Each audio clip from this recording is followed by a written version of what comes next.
It's a different pace. Because you get used to being on your own. You get used to your own space and stuff. But I'm glad to be back with the parents. Glad to be back with my Oh yeah, family. that's true. I You know. forgot about the whole space thing. Yeah. Not me. I like my space. Yeah, man. Because I've been out since I was 17, so it's a Right. it's a different vibe. Yeah. Yeah. Yeah, All right. definitely. All right. So you ready? Yeah, sure. Okay. Okay, let's start that. Hello and welcome, everybody. Welcome to another episode of Family Reflections. Today, we have a surprise for y'all. We're introducing you to your brand new co-host, Kina. Kina, tell the people hello. Hi, good afternoon, everybody. Yeah, folks. So Kina is gonna be the new co-host on Family Reflections. So I know some of y'all tired of me already. So at least y'all can see her face instead of mine. Y'all can watch her instead of watching me. Haha. Yeah, man. So, Ken, I feel like one of the ways that it's good to help people get to know you is to kind of tell them some things that some people might not know about you, right? Can we do something like that? Yes, sure. What don't people know? Okay, so I'm a twin. I think I still have some friends who don't know that. So I have a twin brother. I didn't know that. Yes, yes. A lot of my friends don't. It's weird. Um, I love gardening. Yes, I have my little garden, and yeah. Oh, good one. I have held the world's rarest snake, which happens to be the St. Lucian racer. So yes, The world's that's an most rare accomplishment. snake is, hold on. The world's most rare snake is the St. Lucian racer. Yes, so it is said yes. Yo, And I I just held it, Kelly, and I actually held it on my birthday. I think that was in 2017 or 2016, thereabouts. Yes. It okay. was amazing. It was an amazing experience. Is it poisonous? No, it's not. All right. So it's It's more just a like tiny, it's a very small snake. I'll have to send you that picture. It's a very small snake. a worm than a snake, huh? Uh, a little bigger than that because we actually do have the worms and stuff, which happens to be unique as well. So I'll definitely be sending you that picture after the show. Hey man, you learn something new every day. Huh? Yes. I wouldn't ask you to do it if I wouldn't want to do it myself. So I would say three things people huh. Three things people don't know about me at all. Okay, well, I think a lot of people think I'm a pilot because that's what I started doing in college my freshman year. And I got the first license that you get, which is a private pilot's Right. license. And then after Mhm. that, I moved into engineering. So I'm actually an engineer. And there's some people that think I'm a pastor too. So I'm not a pastor. I'm an engineer by education, and yeah, now I'm moving slightly in some other directions as well. So there's What that. other directions? Yeah, man. Like I'd say my overall life direction right now is more so towards entrepreneurship um, Okay. than it is engineering. Although I wouldn't rule out the possibility of going back towards that direction one day or something. So, all right. The next thing is I can't stand fries. I don't like fries. Are you Yeah, kidding me? yeah. Like, are you serious? Like There's a any story type of behind fry, it. like sweet potato fries or just regular potato fries? So the regular fries is the one I hate the most, but even the rest of them is like I don't understand why people eating this, you know? So yeah. I, Did you get too much of it as a kid? What's going on? something I'm along those wondering. lines, yeah. It was something like I just had too much of it. And after that I say I can't Yeah, stand usually this. that's the case. Everything in moderation, Kenny. Yeah, man. I'll tell you the full story one day, but Yeah, I guess then fries, man. And then did I say three things? I don't have a food No, thing you for y'all. not. Um, Hey, I said three things. Come on. all right. So the other one is I am a multi instrumentalist. I play a couple of instruments, so music is a big part of my life. Uh, pretty much as family reflections is a big part of my life. You know. Hey, So hmm, yeah. good. So that's three things about me. All right, folks. So, folks, before we even continue, I want to tell y'all, if you're watching, that I know this whole family reflections show isn't just for us to talk. Y'all get to say what y'all need to say as well. So, if you have any questions, any comments, anything you want to discuss, check us at ianolapictures@gmail.com. And I'm going to put it somewhere. Well, it's probably going to be on this video if you're watching this. All right. So check us there. All right. So I already warned Kina before we started the episode that I'm getting used to having a co-host. So You're gonna get used to yeah, you might have to stop me from talking, huh? All right. it. Yeah, man. Alrighty. Yeah. So Alrighty. so Kina, from the inception, we as a show, we've been all about stories and issues that people want us to talk about, things we think that affect both St. Lucian society and Caribbean society as a whole. Um, Right. I know when we talked a couple of weeks ago, you told me that there's some social issues and some things that you're passionate about. Can you tell people a little bit about your background with that, or what it is you're passionate about? All right. Um, well, most people who know me would know that I'm very passionate about youth development and social work. To the point where I'm towards completion of my degree in social work, minor youth development. I've been involved in a lot of youth stuff, from the National Youth Council, being their field officer, to being a PRO, being the vice president of the Shows and Youth and Sports Council, and a lot of various other organizations that I've been affiliated with. For me, youth development is key. I would say so because this sounds cliche, but indeed the youth are the future. So my goal has always been to be part of enhancing the opportunities for youth and allowing them to be part of their own successes through hard work, dedication, and consistency. So that is my niche. That is where I'm free and I love being basically.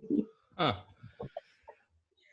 So, okay, let me ask you this. You said that the youth are the future, right? Mhm. What right now, what sort of future do you think we're looking at? Well, right now, if governments don't take the youth more seriously, I would say a very scary one. I think because of the fact that governments have not acknowledged the impact of youth and they've not made the necessary investments in programs or policies geared towards enhancement of opportunities for youth, this has affected how our society has been. When you look at the link between opportunities or the lack of opportunities thereof and crime and violence, there is indeed a tremendous link, and that link continues to be proven. So, for me, our future can be good, but like I said, unless governments are ready to acknowledge youth and the force that there is in youth, we have a really dull future, unfortunately. Okay. Let me rephrase the question. So I want us to be a little more specific, right? So let's say Mm-hmm. in the next 40 years, right?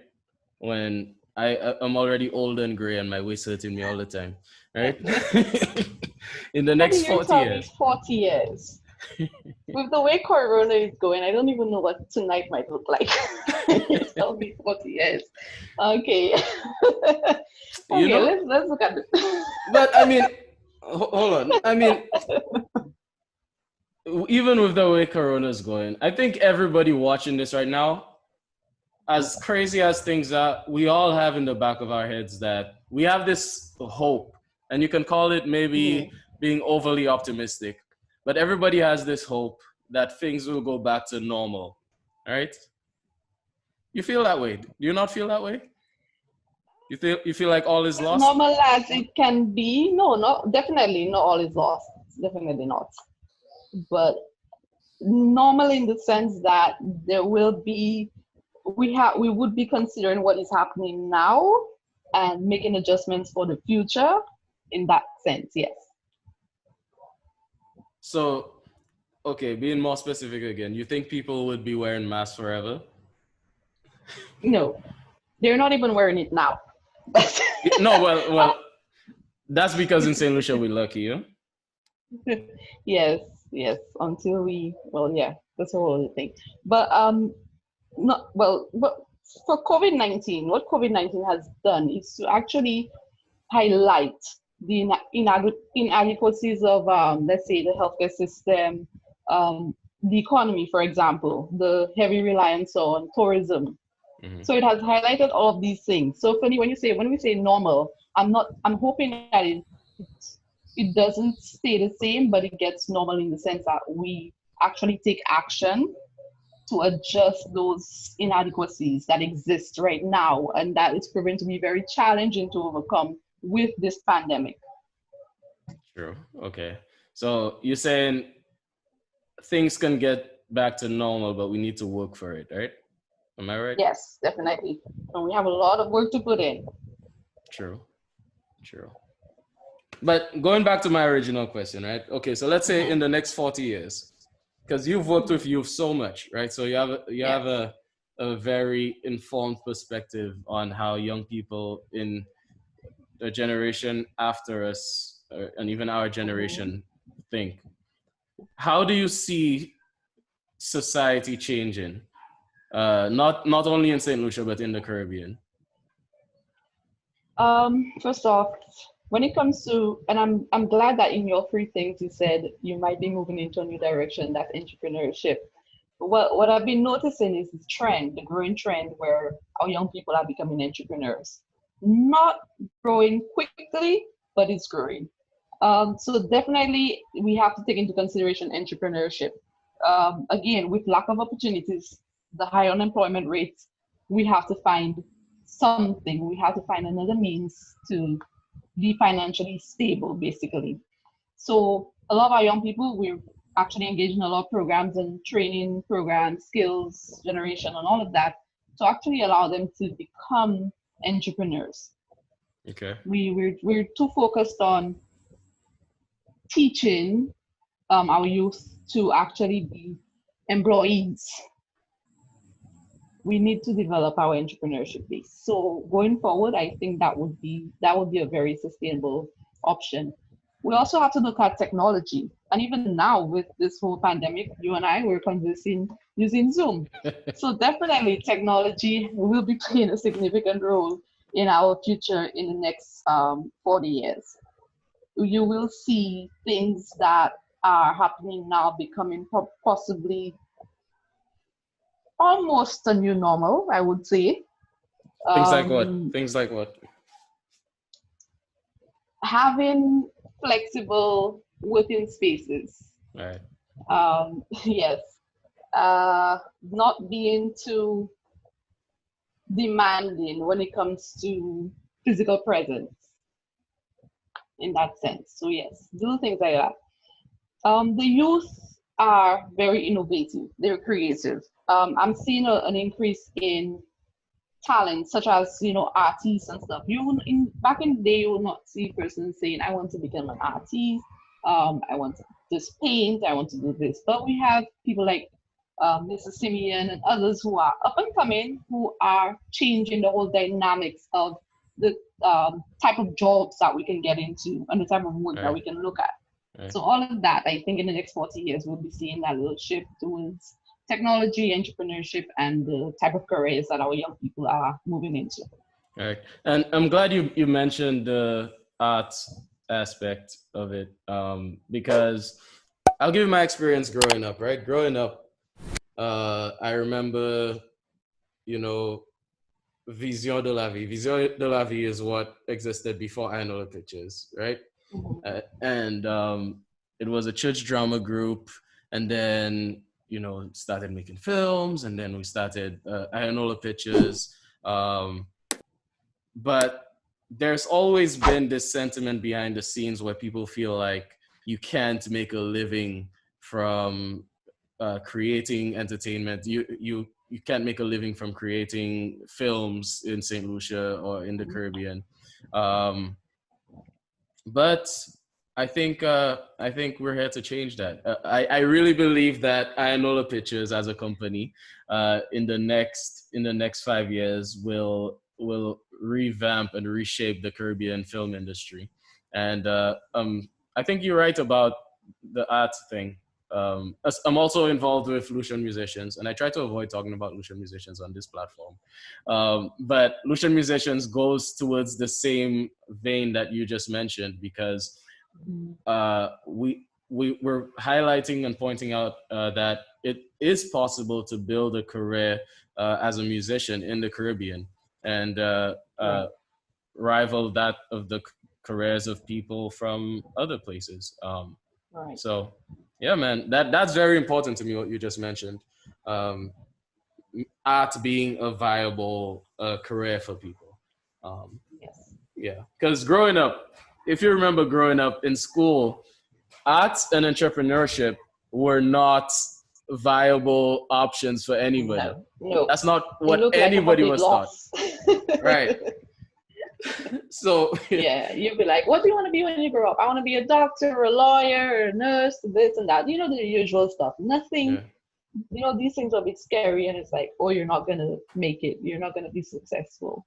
There's no avenue for this in the Caribbean. Nah, that's changing. Yeah, and technology again is helping that change. Exactly. And especially for the young people watching this, I want to encourage y'all, there is a balance between taking the advice of those who have come before you, and also seeing where people have taken their own limitations and are superimposing their experience on your life. So some people think that, oh, because I couldn't do it, you won't be able to do it either. Right? And sometimes that's true. But sometimes it's not, okay? All right? Sometimes it's not, and you definitely want to catch the times that it's not, to make sure that you don't let somebody's shortcomings become your own. Okay?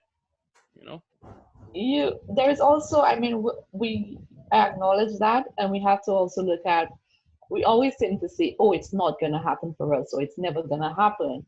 But just look at how the world is changing. Let's look at things that are happening. Did we ever think that Mr. Obama would have ever become the president of the United States? Did we ever think that we'd be seeing more Black people, African Americans, in politics and at such high positions? All of these little things, so it only takes one person to actually work and make concerted efforts towards being the change and towards making the impact. All right. While you were saying that, right, I kind of got caught because I stopped and started thinking about which one is right to say. Do we say, because I know everybody's very sensitive on the terms that you use nowadays. So is African American right, or is Black right? Because that's why I said Black and then I switched to African American. All right. Because yeah, listeners, if y'all know, y'all can email us or something. But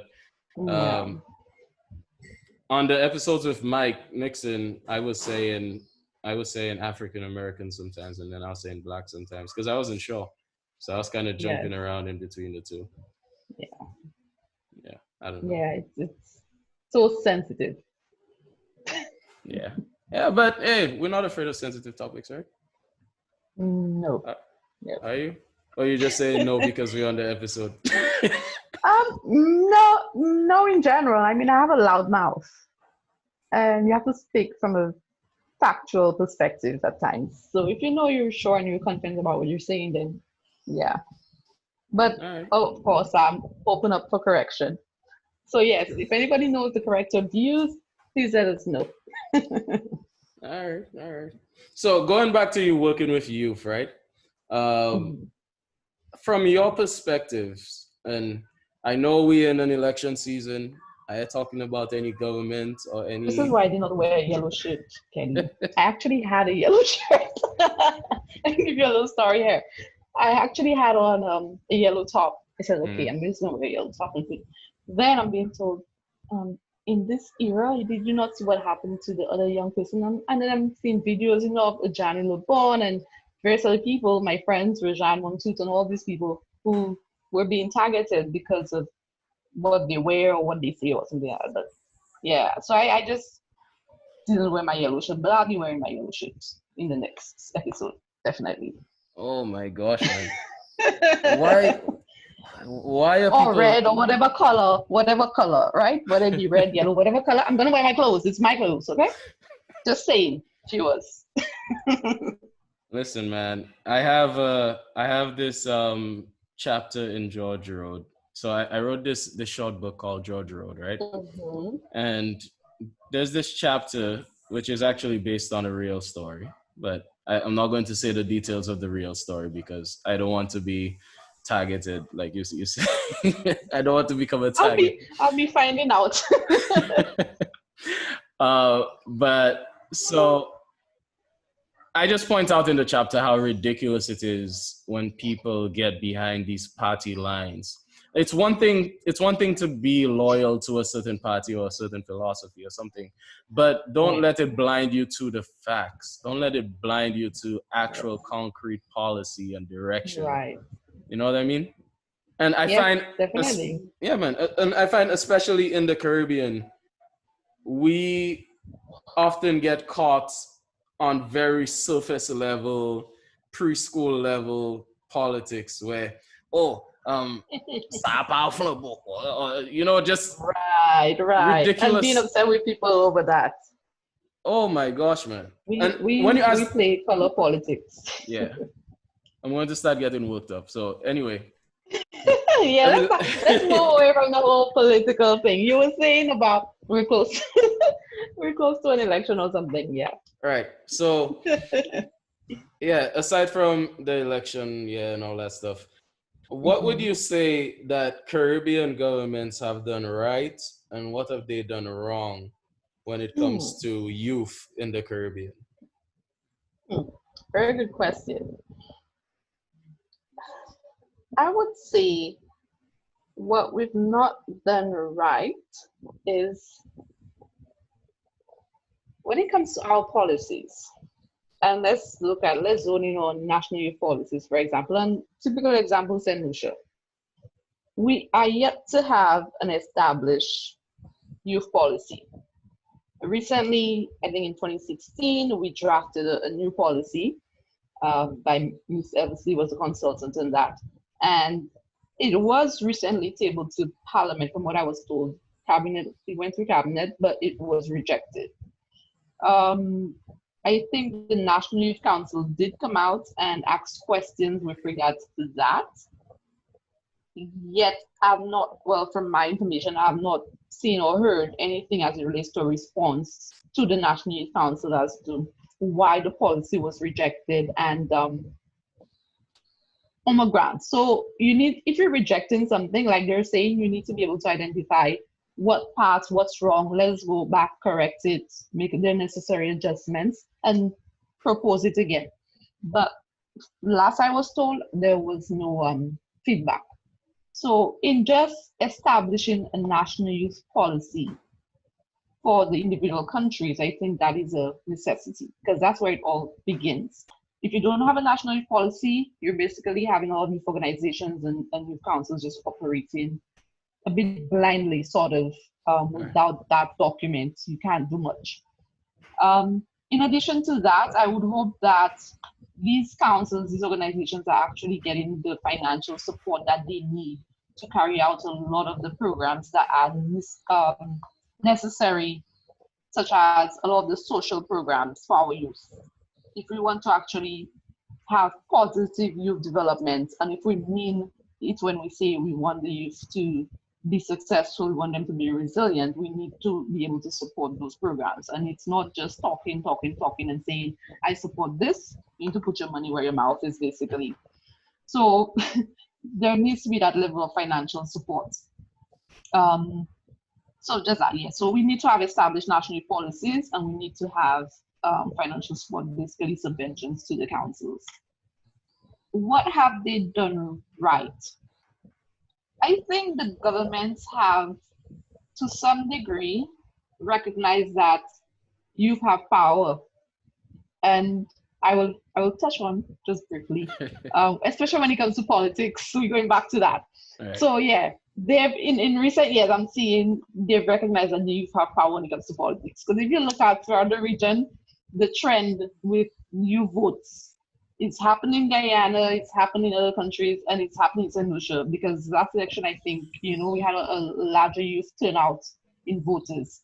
So they are recognizing that, and I think as it relates to whether they're being heard, I don't know. Because in as much as we've had more youth engagement and youth inclusion, having a seat at the table does not necessarily mean you're being taken seriously, right? So I think that's where we stand when it comes to Caribbean governments, what they're doing right and what they're doing not doing so right. Yeah, there's a lot to be done though, apart from not just allowing us to be seated on boards and different meetings, but to actually take us seriously and hear our voice. We have the power, but for some reason it's just there's a gap between recognizing that power and actually being taken seriously. Yeah. I see. I think with time, as the generations go by and the new administrations come in, I believe that Caribbean young people will start to hold their politicians accountable for policy and not just line up behind a flag. Because I've never met another young person that was saying, yeah, boy, Wasiliba. Or, or yeah, UWP. You know what I mean? Older folks, yeah. Yeah, that doesn't happen in the younger generation. So no, I think there's no loyalty when it comes to youth votes. Yeah. There's no loyalty to one particular party. Yeah, and honestly, I don't believe in that at all. I don't think anybody should be loyal to a party.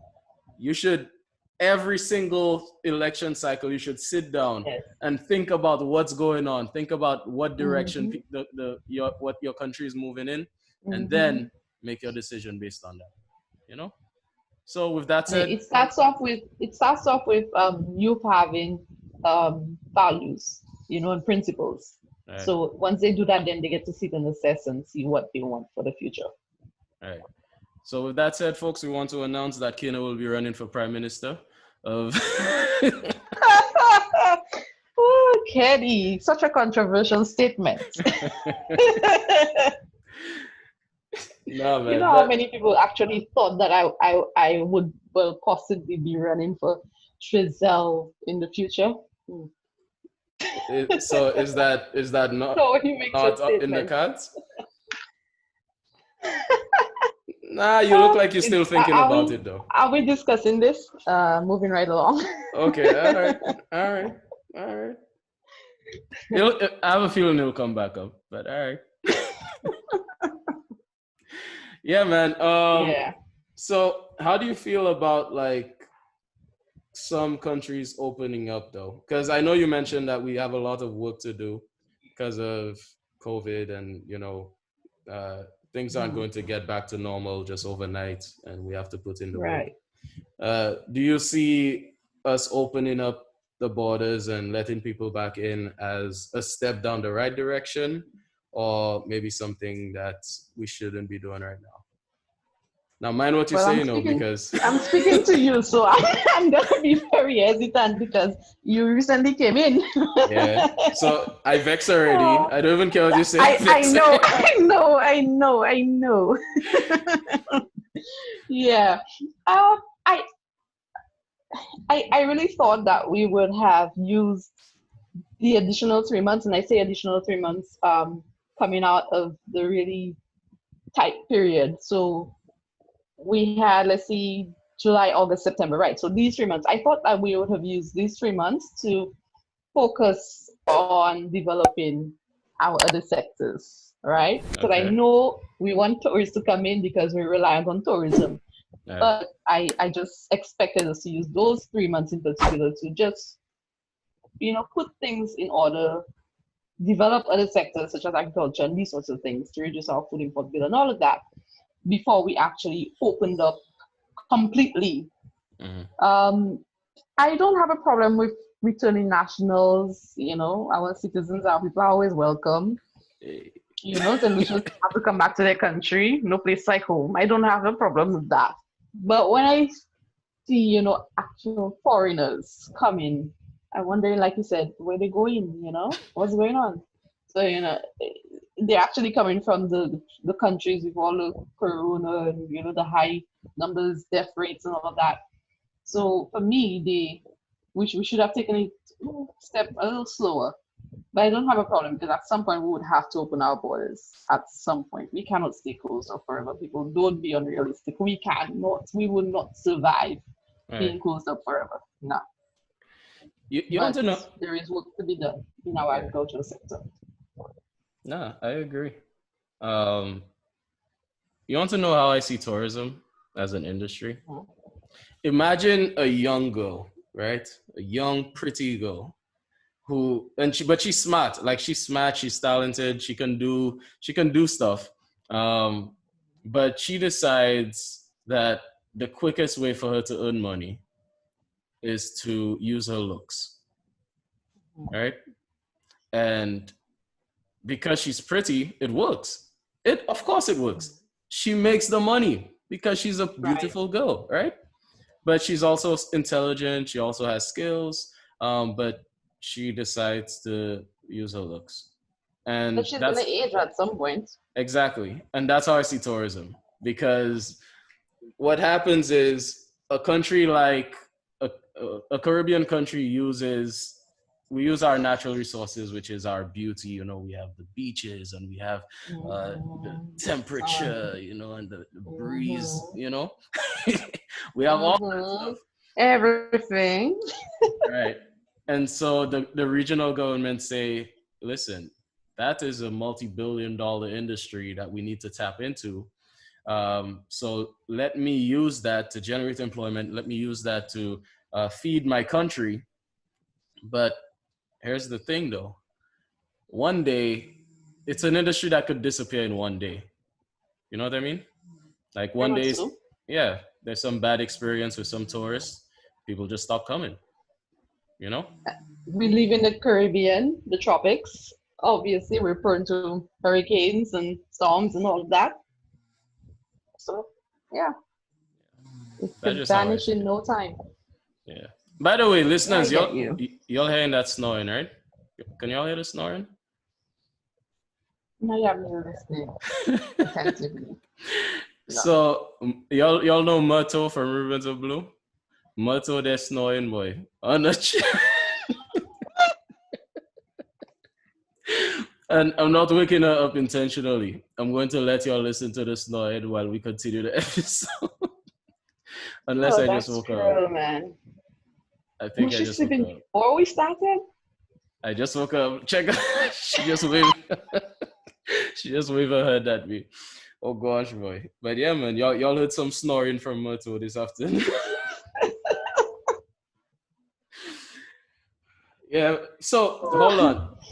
Before we move on, I want to tell you a little bit about my quarantine experience, right? Because I feel like there's still people that are afraid of, the visitors coming in. Let me tell y'all, the real issue is not the visitors coming in, I feel the real issue is the people in the country, myself included, who are comfortable because they know there's no COVID. Right now, they know there's no COVID on island. Everybody's recovered. So people not wearing masks. Last night I was at a function and none of us had masks. I was at the function there, there was... You need licks. No, hold on.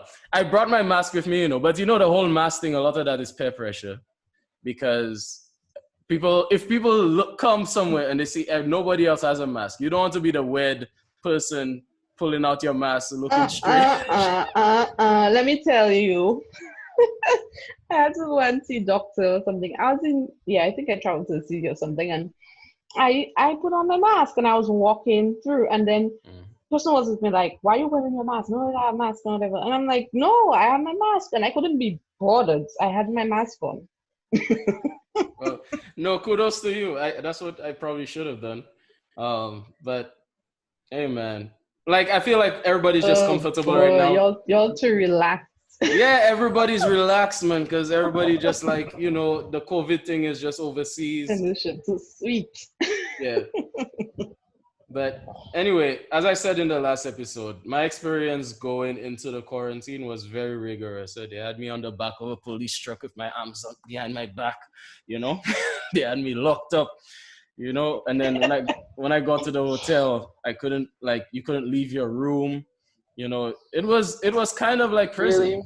Yeah. Nah, man. I'm sure the hotel you were at, was amazing regardless. You got time to relax. You got 14 days of relaxation, man. Just relax. True. Look, now you're not hearing any snoring or anything when you were there. Now you have snoring going on. You're right. But I mean, I was so active during the quarantine though that for me it was more like, yeah, I mean, I enjoyed the space, but the only thing I didn't really like was the food, but I still appreciated what they could have done. I know they have a lot of people and they're trying to accommodate everybody, and it takes a lot of money. I think what a lot of people are wondering is how are they affording this? And you didn't get to pay for your quarantine. Right. I mean, the possibility of having people pay for quarantine is there. They've already said it. That, futuristically, they may not be able to sustain just quarantine people for free. But I wonder if even with the free quarantine, isn't the government still making good money? Because when I came in, I still paid duties on stuff. I had stuff coming in. I paid duties on it and stuff. But come on. 14 days in quarantine at a hotel, right? And we know the hotels, Belgium and all of that. Come on. Yeah, I wasn't at a 5-star hotel though. I want to put that out there, No offense to the hotel I was out at, but don't mention the name of the hotel. It wasn't a 5-star. I may want to go and get sponsorship from the hotel in future. Already. But I still appreciated it, man. It wasn't bad. It was kind of, I guess, a little lonely because you're just there by yourself, you're watching the days pass by. But I had an awesome view of Pigeon Point. I showed you all that on the last episode. So I kind of missed that view. Yeah. More hints? More hints to what? I mean, as to which hotel you were at. Oh. I mean, the amount of hotels out there, come on, cool out. They have a good amount of hotels. We all know there are only this set of hotels being used for quarantine right now. And the other one is nowhere near Rodney Bay. Nah, man. So, remember, I haven't said anything bad about them, I just said the food they were giving me, I didn't like it too much. It wasn't 5-star. And it wasn't 5-star. And I think they know they're not 5-star because... Do we have any 5-star? Well, yeah, we have 5-star hotels in San Diego. Which one? Yeah, we do. Jade Mountain. Oh, yeah. There are other hotels. I mean, let's not start naming them. People like, why you didn't name me and all of that. But there are a lot of other hotels, that are really good. There are all of them. They're amazing. Yeah, man. We have very good hotels here. Sure. But You're not gonna get me caught up. So, listen. Let me tell y'all something, listeners. I don't do these episodes in fear. It's just me and y'all. We talking. I telling y'all what's on my mind. I think Keena will act as the good cop, and I'll be the bad cop. I'm going to say. Well, when you have youth, when you're talking about youth development and you want to run programs, you have to think about future sponsorship. I mean, Kelly. Yes, sir. Look, you want to be an entrepreneur. let me tell you something. The people know I Don't say hold us to anything. it, people. Don't hold us to it. I haven't said anything bad about them. So if they vex with me, I'm okay with that. I can Yeah. take a little We're gonna vexation. come there. We're gonna visit the hotel, Kenny, after this whole COVID mess and after they're no longer being used as a quarantine facility. We're gonna visit so you can actually give the people a proper rating. I don't know about all that. I don't know if I have to see there again because I think if I see there Oh again, I'll my! be afraid they'll lock me up again. 'Cause- Oh boy! Oh boy! Oh boy! Even when I was leaving, right?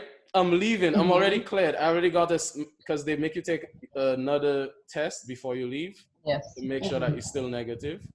So I already have my negative test. All my stuff, you know, my sister was coming to pick me up. I move all my stuff from my room to the front. And I'm standing at the front because, they already cleared me to go. All The right. people come up to me, tell me, oh yeah, you can't, stuff, so you cannot wait here. You have to go back to your room. You can leave your bags here. You have to go back to your room all the way at the end of the hotel and wait there until your sister pulls up or until your ride arrives. They would be putting me on one of these things. They put the luggage to escort me back to the front. I will not walk.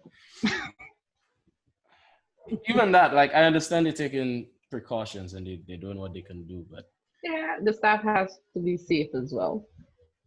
by the way, the staff they have, in my experience there, it wasn't like hotel people there, it's actually a medical facility. That's what you're treated Oh, at. Like, I didn't know that. Okay. yeah, even the people coming to your rooms, they refer to you like you're in the hospital. Like it's a medical facility. People think when you land, you go into a hotel and you're getting treated like a hotel guest. Nah, you get So I in. thought that's what it was. Yeah, man, they bring you clean sheets and Mhm. you're on your own. You had to make your own bed. Yeah, I had to make my own bed. Like it's an Mm, actual medical facility. People don't know Well, this. yeah. I would expect that anyway because you have to limit interaction. So Yeah, yeah, do man. your own things. So did you have do they provide sanitizers and stuff to you, or you had to bring your own, or what's going on? So I was fortunate because I had some stuff with me that I brought from the States. Hmm. I didn't have sanitizer, but I had soap and stuff like that. Okay. Um, but the stuff I had in my bathroom is just like these little body wash things that the hotels Hmm. give you. The The size travel of, size thing. yeah. So Okay. yeah, that was. Let's just say I'm glad I walked with what I needed to walk with. You know what I mean? So how do you get your food basically? Like they leave it at the door for you. They come in, hand it to you. What's I'm so glad you mentioned. I'm So asking because I want to know what level of interaction you had if you had to use any, products after and stuff. yeah, let me tell you. Let me tell you. So, by the way, guys, if y'all can hear Riley, we have a dog here, and the dog is retarded, and my sister loves it, and so she'll be vexed with me for saying the The dog dog is is not retarded. retarded. The dog is mentally ill. All right. You couldn't tell the dog to be quiet during the show. I had to tell mine to be quiet. It's sleeping. It listened to me. Yeah, I know these days I don't think you're supposed to use the word retarded, but let's just say the dog is mentally unstable. All right. Okay. But anyway, going back to the food, Yes, right? Mr. Vet. Mm-hmm. Going back to the food. So every day, these people, because people think when you're in the quarantine, you can just sleep as long as you want to sleep, wake up when you want to wake Mm-hmm. up, and stuff like that. Mm-hmm. No, every morning on Mondays, Monday through Friday, weekends too, you have to be up at around 7:45, because they're going to knock on your door, hand you your plate of food, and they're going to be back at about 12:30, do the same thing. And then for dinner, they come back at about 6:30 or so. They hand you your food. That's it, right? You get two little bottles of water about the same height as my hand. You mean no, wait. You mean these? Yes, that they give you two bottles of water just like that, right? And you have tea. They give you tea in the morning and stuff like that. But that's the schedule. And then on, I think it was Tuesdays and Thursdays, you get clean. They call it clean linen. Linen. Is it linen or linen? Which one? I don't know. But okay, linen. So they bring you clean sheets, all right, and you have to change your bed, give them all your dirty towels and stuff like that. Put it outside of your Even door. garbage bag to put it in. Yeah, yeah. So they give you garbage bags every day, and that's the schedule. And you have to be on the clock. You can't go to sleep. And the other thing is, they every morning and every evening, they come by, check your temperature, right? So you hear a loud knock on the door, you have to go. Somebody has a Alright, but you temperature could have gun. slept in. Nah, you can't sleep in. Early in the morning and late at night, they take your temperature, make sure you're not displaying any symptoms, you know? So it can be, I guess it's that's like pretty camp. thorough. Yeah, it's like camp. No, but that's pretty thorough. That is why we have 100% recovery rate. That is why we're so good. Yeah, and that's why the CDC was so ridiculous when they had the audacity to come and Putting say, us at high risk. Non-essential travel. You cannot go to St. Lucia. Let me tell you, if I was the health minister or the prime minister of St. Lucia, they would have a lot to answer to. Whether they group in St. Lucia as part of the whole Caribbean and they're making a generalized statement or not, you don't do that. well, that one was ridiculous. I'm not going to go too deeply into my thoughts on the matter because I have lots of American friends and I still love you guys and I miss y'all. But Just prevent them from coming. the America as a country is very cocky, and people know this. America as a country is cocky. Like they feel, and you can see it in Trump's demeanor when it comes to the rest of the world. You know what I mean? So I think that's part of the reason. Like a lot of these government agencies, they don't even really do research on the rest of the world before they make these decisions. It's like, oh yeah, they probably don't have health. They think that the Caribbean is this third world kind of, I don't know what state we in type of, place. Right. That we don't have, the proper healthcare systems. We're not going to be able to do this because they have the best of the best, and yet still look at them. And even here, where we don't have the best, but we managed. I must say, we managed pretty well. I'm impressed. Yeah, I mean, especially when it comes to the cost of healthcare, right? Like, if I were to get a surgery at Tapion Hospital, a major surgery, and I were to get the same major surgery in, let's say, some Ivy League American hospital, the cost would be so vastly different because of the system that exists, So, long story short, y'all, these just ignore these people, man. It's ridiculous. All right. Yeah, indeed. Yeah, man. So tell us a little bit about. I know you've been involved in all these different ventures. You talked about sports, youth council, all these things. Where have you seen your energies towards working with youth being the most impactful? Right? So I let me tell you, that is something that is very recent and I enjoyed doing. I mean, at the time it may not have been seen as, I enjoyed it, but when I reflect now, it is something that was very relevant. And so it would have to be in my work capacity where I was a consultant for Creative Associates doing a program for USAID. Working with young people to build resilience, working with families basically to build their resilience and strengthening their capacity to deal with challenges, whether it be academics, behavioral issues, and these sorts of things, right?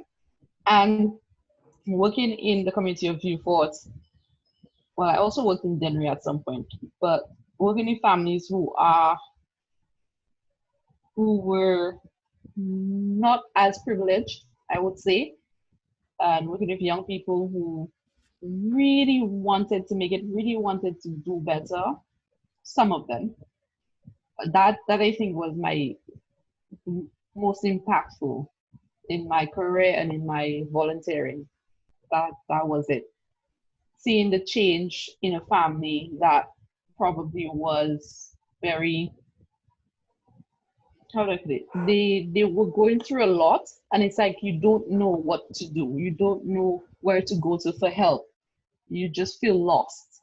And helping them empower themselves to do those things, to actually get up and go to the necessary agencies to get the help, to have that level of confidence to speak in getting the help. Because some of the people, our solutions, they don't, I think it's because, they don't have that solid educational background. They feel very shy and hesitant to actually approach ministries and agencies and different people to get help. They just like stay home and rather suffer basically in their poverty and all of that. Yeah. So seeing people feel confident again to actually approach somebody and speak and ask for the help and explain themselves. Seeing young people taking their school more seriously, engaging in after school programs and being they felt appreciated. They felt like somebody was really concerned for their well-being. That made the difference. And I think for me, that was an eye-opener. That was so heartwarming, and I definitely felt it and felt the change there. That's interesting. Because there's a school of thought that says when you find something that works, you need to really push into it. Find what works and lean into it. Find what works and lean Right. into it. What are some ways that you feel like, I guess, either society, government, or even young people or people like you could lean into that way of helping people even more to make some real change? Definitely, I want to see more. I want to see more society go towards volunteering. I Okay. want us to also be more empathetic and considerate. Don't stay on our high horses and think this can't be me or I don't care, it doesn't affect me. We need to reach out, in as much as we say be our brother's keeper, we also have to look out for our brothers and our sisters. We have to make sure they are okay. All right. You see somebody, you don't know what they're going through. There are people in our community itself, like, you could say, hey, this children haven't been at school for weeks, what's going on? How can I assist? How can I help? I don't like to speak about things that I do, but recently I actually provided some assistance to a 9-year-old, Mm-hmm. for school. So there are different little things that each of us can do within our own capacity. We don't have to wait on a business place or the government or any major institution to do. As individuals, I would love to see us open our hearts more and give back. No matter how small, it will be valued, it will be appreciated, and we're making that little difference that will help the bigger picture towards our youth and their future. Oh, So that is what I think can be done. that's very well said. You have my vote. I told you it would come up again, but Oh boy. nah, man. But nah, I'm all up. I'm behind that. I'm behind that. That's extremely well said, and not only well said, but it's something that needs to be executed on. It's something that doesn't Yes. just sound nice, but in actual practice, it would make a better Caribbean, a better Saint Lucia, and yeah, I really think It's not that's it's and you say it would make a better Caribbean. I do you remember like a point where you would be able to go and ask your neighbor for a pound of rice or some sugar or that sort of mm, thing. yeah, Th- This is like, for me, this is very rare to even do now. You don't right, find people opening up their homes. even in countries in the Caribbean, like when I go to Barbados all the time, and I'm saying like people don't even really know their own neighbors. Like Right. how is that possible? Like they don't know who's living next door to them. Right. So we need to go back to some of our old traditions, and what our older folks used to do at times. Get to know people. Be Here, nice. Just here, be nice. here's the thing, though, and I don't want to sound like the bad guy. Okay. Mm-hmm. The thing is, I think it's been shown in practice that you cannot have development, and when I say development, I mean economic development, and maintain the level of cultural closeness that people had with a less developed stage. So, for example, I think the reason why you see the level of alienation from neighbors in Barbados that you see is because Barbados is slightly more developed. In St. Lucia, in addition to like people not really talking to each other as much as they used to when my mom was growing up, or my parents were growing up, also there's an increase in crime. But the thing is, people don't realize that an increase in crime goes hand in hand with economic development. Right. The two are cousins, and they're always walking around together. You know what I mean? And it gets worse when you have increase in economic development, but it's not being reflected within a certain class. Yeah. In terms of the opportunities. Right. Then you get frustration. You get people feeling strained, the pressures of it all, in terms of these set of people are benefiting from that economic development, and we're still in the same melting pot. We're still there. Then you have increasing crime. So again, it goes back to just being fair, being nice. Yeah. Seriously, you cannot have economic development or growth without trying to bring everybody in. It can't be one set of people benefiting. It won't work. Right. It will not work. And then we say, oh, there's crime in the ghetto or crime here. They don't have the opportunities. They do not.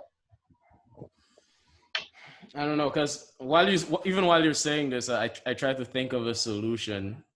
And I mean, of course, we could get into a discussion about socialism and capitalism and which one's best and all that stuff. I don't know how far that actually goes, but yeah, I don't know. We'll see. We have the rest of the year to talk about it. So yeah, right. That's true. So, folks, hopefully Kina hasn't changed her mind after this episode. Because